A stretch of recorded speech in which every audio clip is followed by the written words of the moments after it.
All righty, ladies and gentlemen, little late, out of date, early afternoon, Survivor Series review. Thought it was a decent wrestling program, folks. Decent program. In the pre-show, Shinsuke Nakamura defeated Damian Priest by disqualification. This wasn't that great there, but it was on the pre-show or whatever. Rick Boogs playing guitar. Damian Priest gets pissed off. He breaks the guitar, hits Nakamura with it or whatever. Loses by disqualification there. In the official pay-per-view matches, they're the voice match of the main card. Becky Lynch defeated Charlotte Flair there. Becky had a new outfit tonight, folks. It was all red. It looked like she was wearing hooker boots of some sort. Almost looked like she was wearing a G-string or something there. Match of the night, folks. I mean, this woman put the work in this one. Darn good match. Charlotte Flair tried to cheat. Becky revoiced. She grabbed the ropes and cheated there. Decent match. Second match, Team Raw defeated Team SmackDown in the Classic Men's Survivor Series match. Kevin Owens started off by walking out or whatever of the match. At some point, Lashley and McIntyre, it was a double count out. And it was 2 against 2.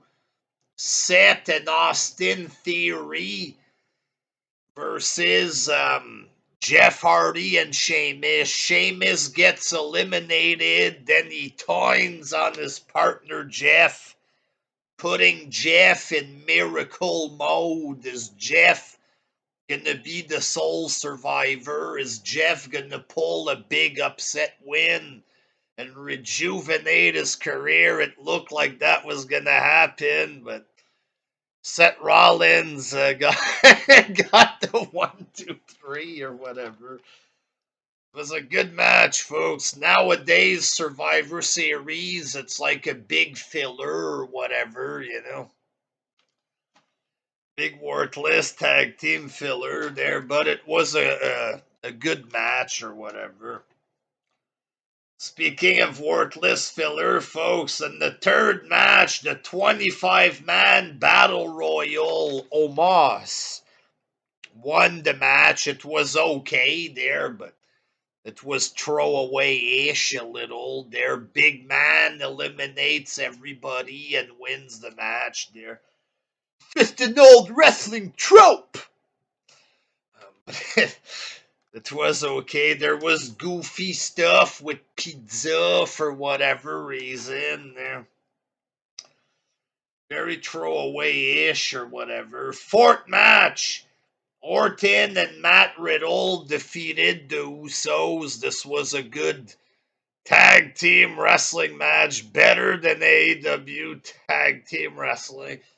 Randy Orton with the RKO out of nowhere type of finisher, and apparently it's a record for most pay-per-view matches or whatever, so good match for Orton and Riddle, and for the Usos as well or whatever. Fifth match, Team Raw defeated Team SmackDown for the Women's Survivor Series. It was 4-on-1. And Bianca Belair won or whatever. There it was 4 against 1. She was alone. There was goofy stuff with Sasha. I think she left or whatever. And Bianca Belair won. It was okay. They're not as good as the men's match there. Sixth match in the main event. Roman Reigns defeated Big E. No interference, no Rock, no Brock Lesnar, just a straight up good enough wrestling match. Big spear. I think Big E kicked out of a spear, if I remember. Eventually, Roman hit another spear. 1, 2, 3 there.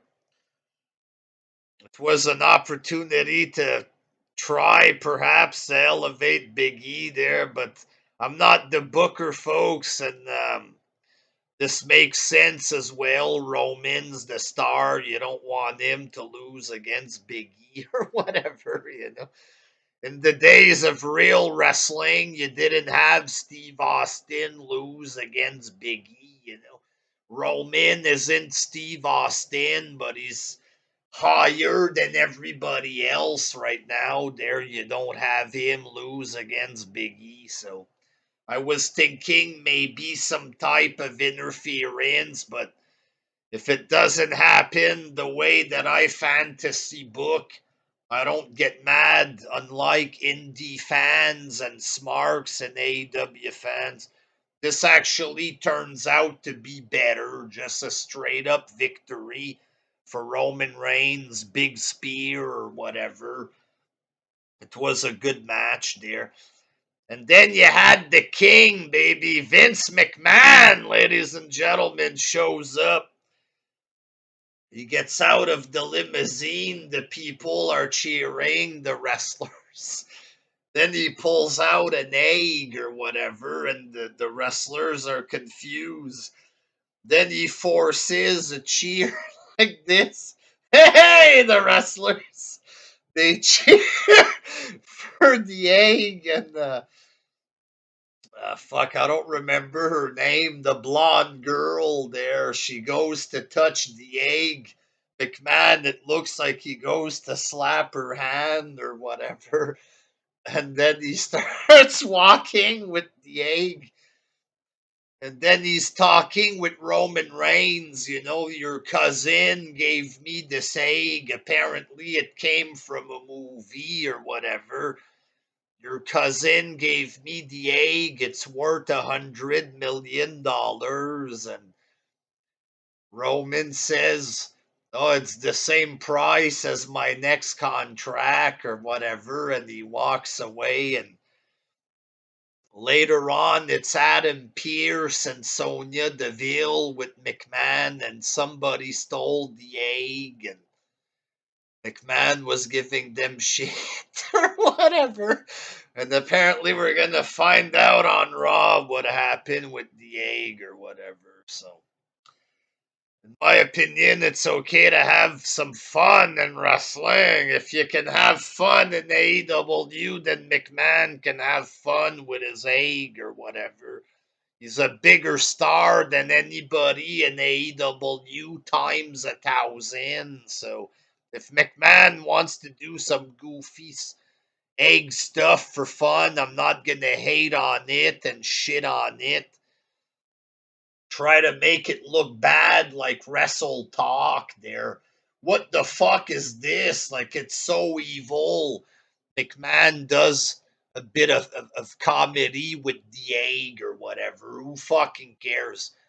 You know, in AEW, they suck each other's eggs off in the ring, and y'all are okay with it. So I'm okay with McMahon doing whatever the fuck it is he's doing with this egg, unless it's very terrible tonight. But yesterday, I thought it was a little funny, I guess, there. But it is what it is, folks. Their Survivor Series was a good show. The women's Survivor Series match, it wasn't the best, but it was okay. Shinsuke wasn't really that good, but it was a pre-show match. Everything delivered, folks. I mean, Becky and Charlotte, the the Battle Royal isn't that good, but it's not meant to be. Like, Orton was okay. Roman was a good match. And Vince delivered with the egg, boy. Delivered just the chance that you get to see a legend, a king, right there on camera. Vince McMahon, folks. The real wrestling god. So good show. I enjoyed it. Until next time. Peace.